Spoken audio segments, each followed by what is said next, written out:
এমন একটা সময় ক্লাসরুমে আসলাম, কেউ নাই ক্লাসরুমে।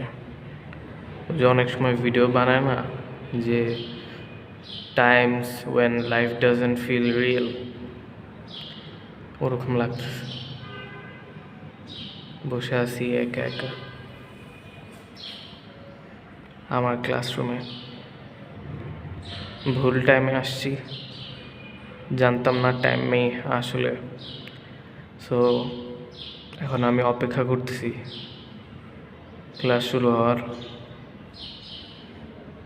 তা আসলে সত্যি কথা বলতে অনেক পিসফুল লাগতেছে,